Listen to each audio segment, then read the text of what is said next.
Good morning mga kamags! Lapit na lang ang Pasko agani. Isang pamilya tayo sa pagtutok subong nga aga.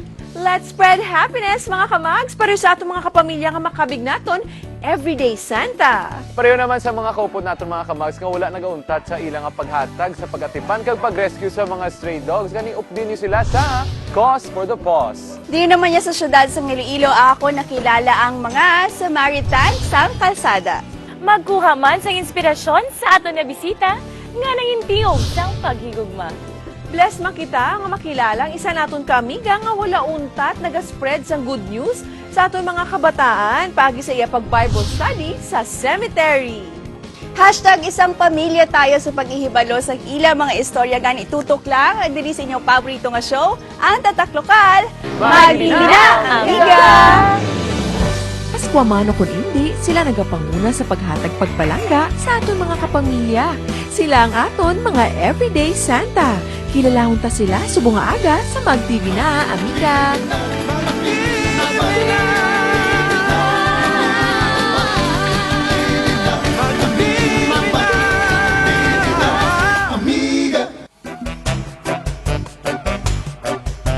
Mga kamags, pwede nyo na malantaw ang ABS-CBN Regional Channel sa Sky Cable Channel 4, the Philippines' largest cable television provider. Pero subong, available pa lang ini sa Metro Manila, Rizal, Cavite, Laguna, kag Bulacan. Pero kung ara ka sa regions, don't worry mga kamags, kay pwede man kamo makalantaw sa Sky Direct, a direct-to-home television service ng Sky Cable.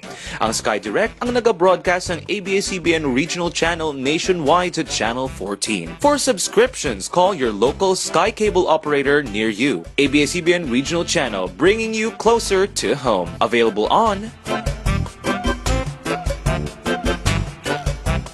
Si Miss Cici being hearing and speech impaired, no? Wala ini nagpugong sa iya para i-push nga makabulig sa community, especially sa kapwa niya ng mga hearing and speech impaired man. Nalipay ka kaya nakabulig ka in your way, even though it may not change the world, but it's something that you can do man eh.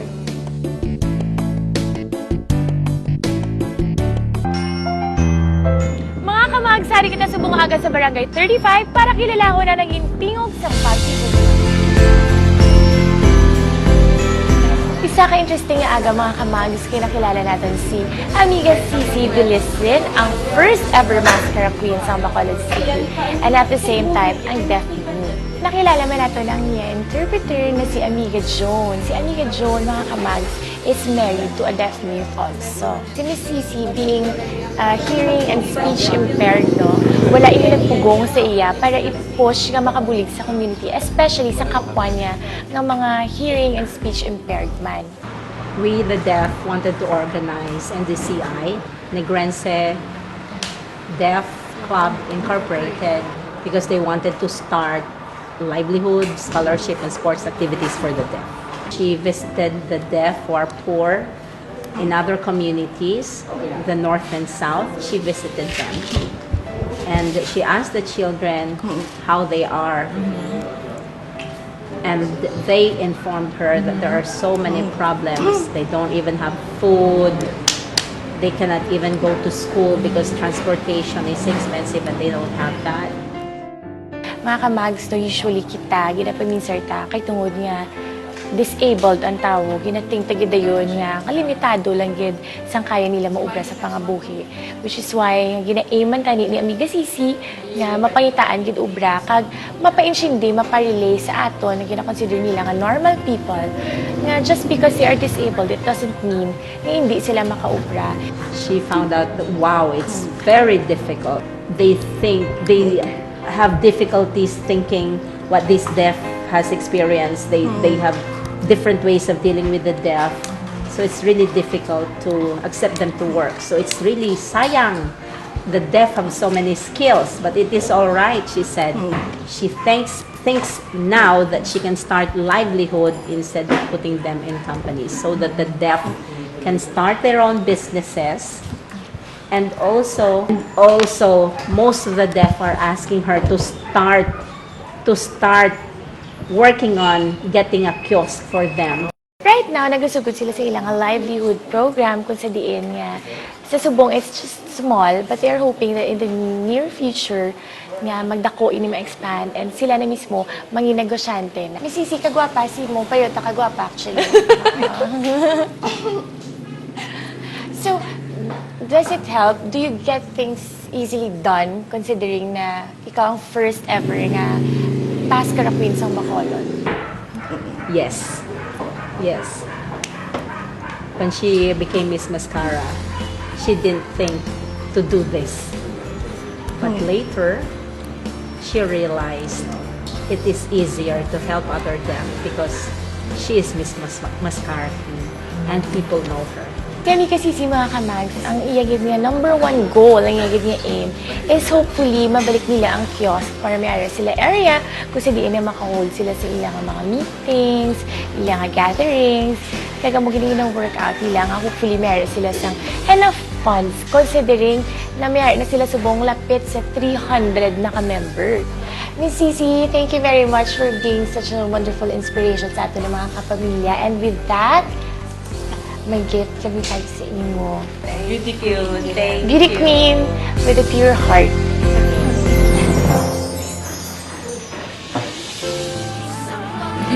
Thank you.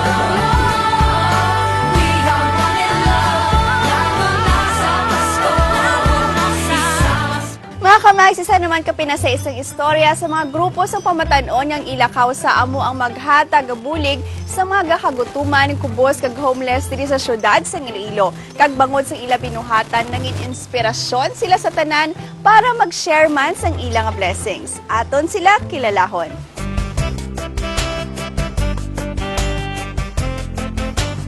Hello, good morning. Hello, Hi. O Ayan. mga kamags, kaupod ko na subong ang mga good Samaritans nga ako man nakilala diri sa syudad sa Iloilo. Paano gid nag-start ang inyong nga grupo?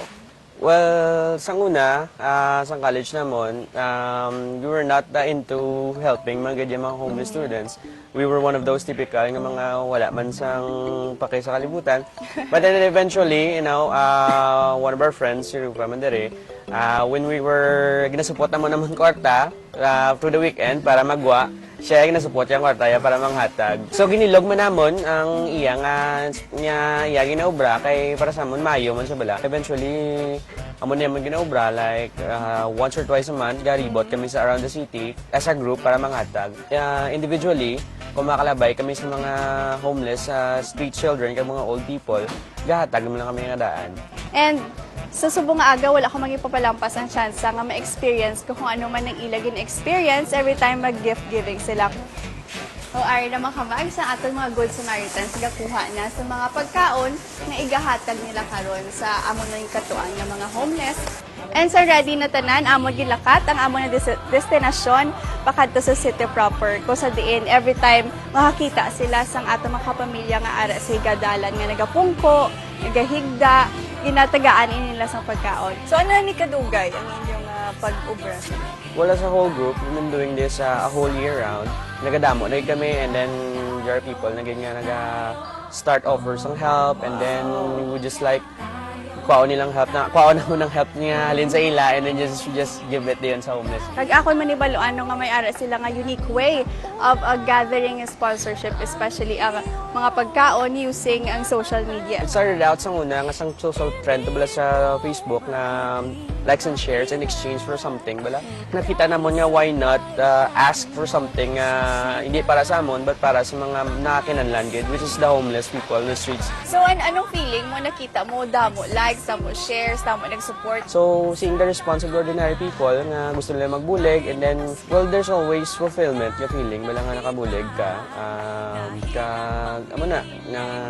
Nalipay ka kaya nakabulig ka in your way, even though nga it may not change the world, but it's something that you can do man eh. So kaya Amiga Rufa, since ikaw ang inspirasyon sa inyong grupo Girl Power, do? Ka-fulfill lang yun sa amon, sa akol nga mabatyagan. Kay kung magaan mo ang isa katao nga most of the time mo ay man siya kakaon, kagaan mo siya randomly sa mga gamit, mga pagkaon, makita mo good na ang spark sa ilang matang, ito hindi ka pati nga may naghatag sa iya subong. kaya namin lang din sa feeling nila. And syempre ako ang gini-istorya kag nabatian no, ang appreciation sang ato mga kapamilya nga nakabaton man sang ini nga gamay nga regalo halin sa aton mga Good Samaritans. Salamatan ko tanan sa Ginoo ang tanan-tanan nagalatag sa akon. Abay nga bayan sila ni Lord. Salamat sa inyo kay uligan mo kami. Kabay pa. Napahalin, palawigon kita. Kabay pa.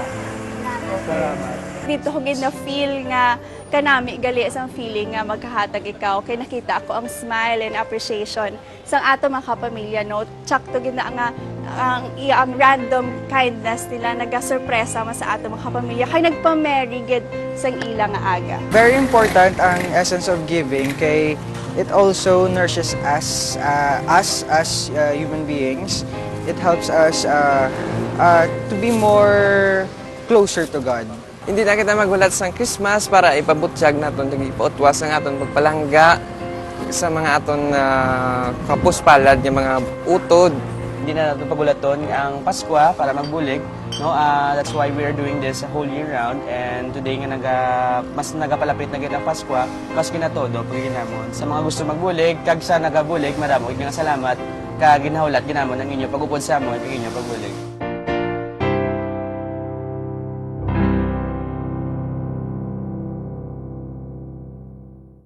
Usually they're stray dogs, or some of them are dogs na may owners and then neglected.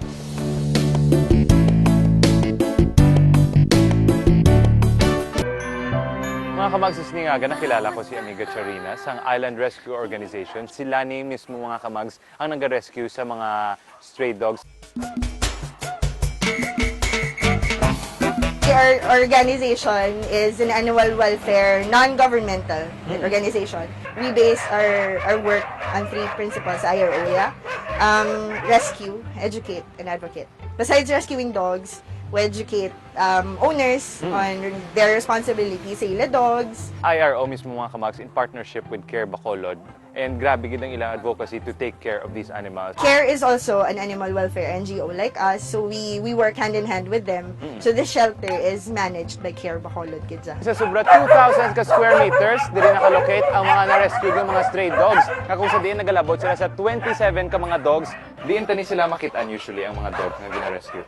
Usually they're stray dogs, or some of them are dogs na may owners and then neglected.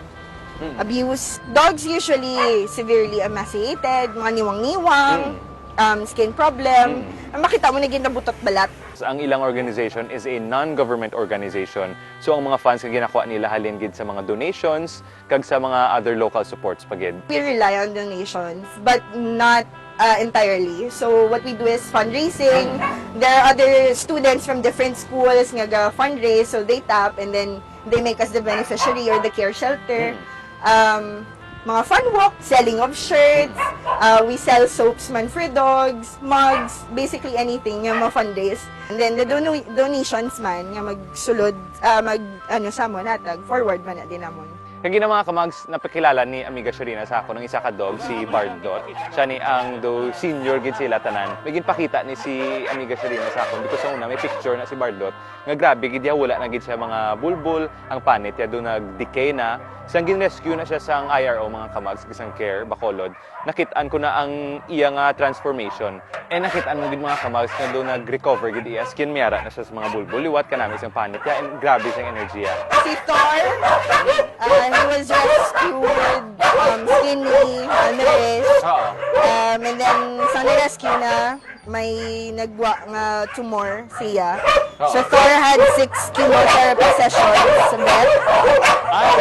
So dogs have chemotherapy sessions? Yes, because they have cancer man. So like okay. humans.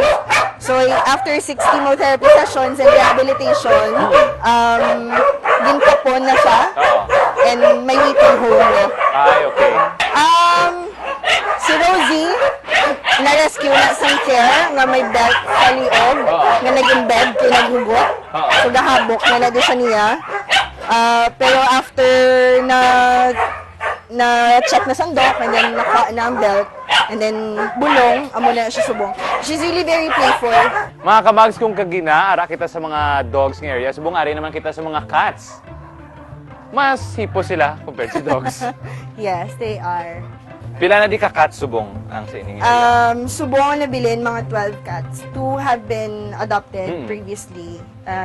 Out of the 14, do mga, I think 11, kusang isa ginkapon. Okay. Siya sa clinic. Oh. Kanami gid mga kamags kay kung makitaan mo ang mga dogs dire kagang mga cats gid na treat gid sa IRO kasi ang Care Bacolod as though mga tao man, they choose to help them and they choose to take responsibility to make their lives better. The happiness it brings to us, you know, the same way bala nga naka-help ka extend ila life. Ang happiness nga, they have not been in a good situation when you rescue them. And then in return, you see them happy. You see them healthy. O mga kamags, if you want to do something meaningful for Christmas, pwede gid ka mo di ka-adapt sa one of the 27 dogs and pwede naman ka mo maging Santa Claus para sa ila.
First and foremost, I want to share the gospel to the children.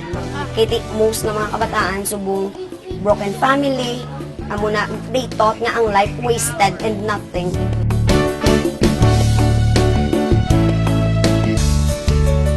Mga kamags, nagalapit na gid ang Pasko, meaning manginbesina naman kita. So dapat healthy and fit sa gihapon. Gari may good news si Amiga Blinky sang magdili na Cebu para sa ato na ikaayong lawas.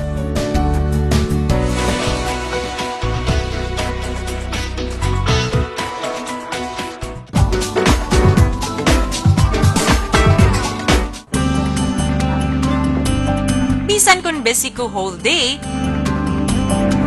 left and right photoshoots, meetings, taping sa Mag TV na, I make sure that my skin stays healthy and moisturized. Wanna know my secret?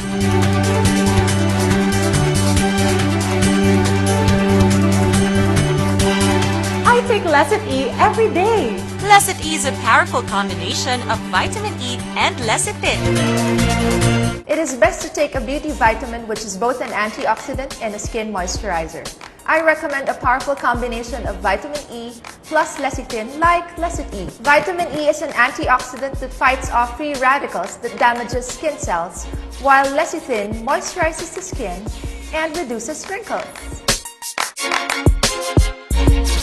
Take Lecit E for a healthy and moisturized skin. Kawang IPI.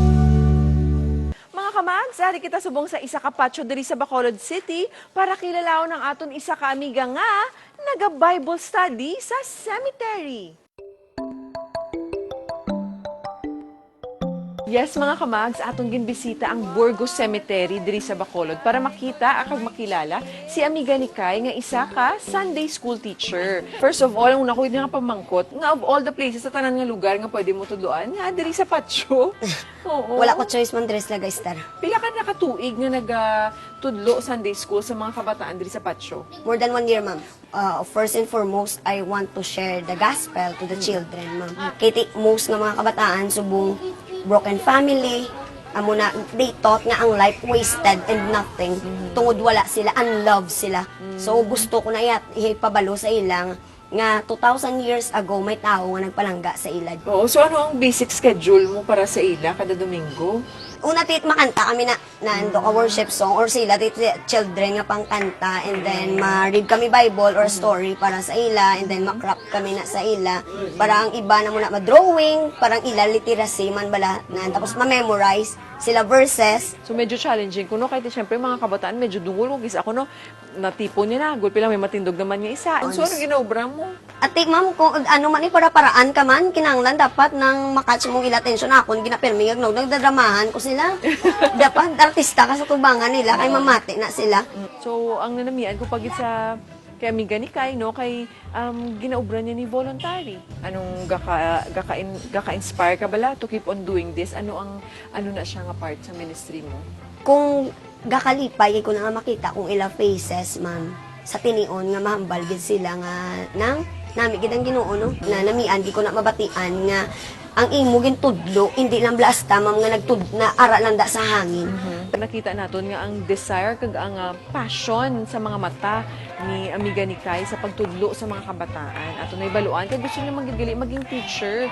Nan bata pagid kuya, duwa lang gid gusto ko mong maabogada or ma-teacher, pero later on as God leads, ma-teacher gid kuya. Ma-teacher gid kuya. Year? Fourth year na ma'am, graduating na sa Bugay this coming March. Wow, very good. Di syempre ma'am, ang pinakauna gid nga mga tawo nga makadipara no or maka-notice kung ang mga may ara bala pagbag-o sa ilang mga kabataan. Amo mismo ang ilang mga ginikanan. Ang ako nakita ko lang sa bata ko nagdain gid ang iya na batasan sa na nagsulod sa kay manang yan Niki. Pag syempre ato man nakilala diri mga kabataan no sa nagkalain-lain nga walks of life. Pag sulod jud di sa sa Bible school, ano natun-an nyo kay Teacher Nikki?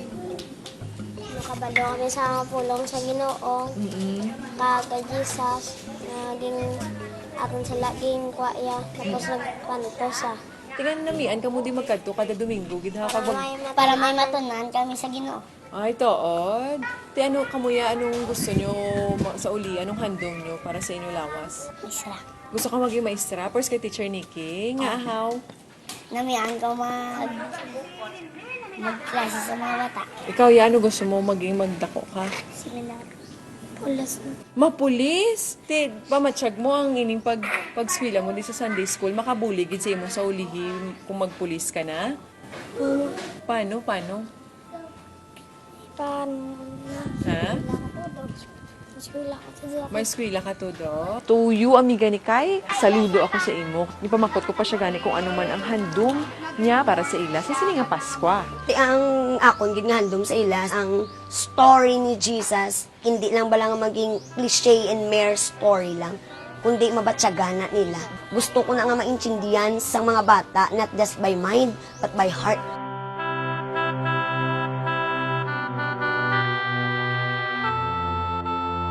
O mga kamag, sa mga nakilala naton sa bunga aga, mahambal tigid nga mga blessings gid, hindi lang sa ila pamilya, kundi man sa mga tao nga nabuligan nila.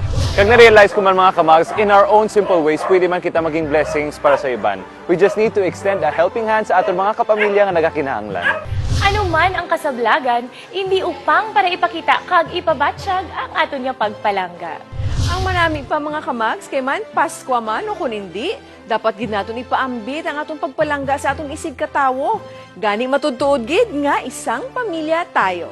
Gani kudos sa inyo mga kamags sa atong mga kapamilya for celebrating Christmas this whole year round. Gani Merry Christmas kapag kita nakita liwat sa dasun nga semana. Diri lang sa inyong paboritong show, ang Tatak Lokal. Mag-TV na, amiga! Merry Christmas!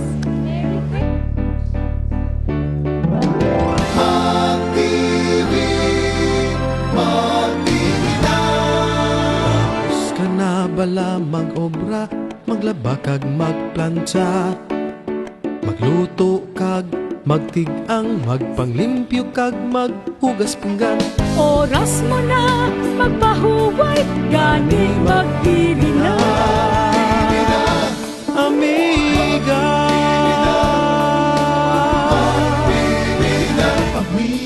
pagkatapos magsimba, magpasalamat sa tanang na grasya. Ipuna ang pamilya, mag-TV na amiga Sa lima ka adlaw nga pag-obra, sa opisina man ukol sa pamilya, sa bantay bata mo kung pahunay-hunay, mag-TV na, amiga. Tanan na lugar aton ilagawon, Halata ka pa collection. Ay, hindi ina. Bisita sa aton probinsya, kung ang atong pamilya, amigo man kung amiga, kita mamista. Panilig sa pagkakaskara, Dinatiyan sa Iloilo, sa Rojas may talaran, sa Imaras may manggahan, sa Antiki naman pinirayan. Amiga! Inspirasyon ko, Tawa na lang sa kanin. kaingot ko kung kasimanwan, pag-apit ang inyong istorya sa magtibigan, amiga.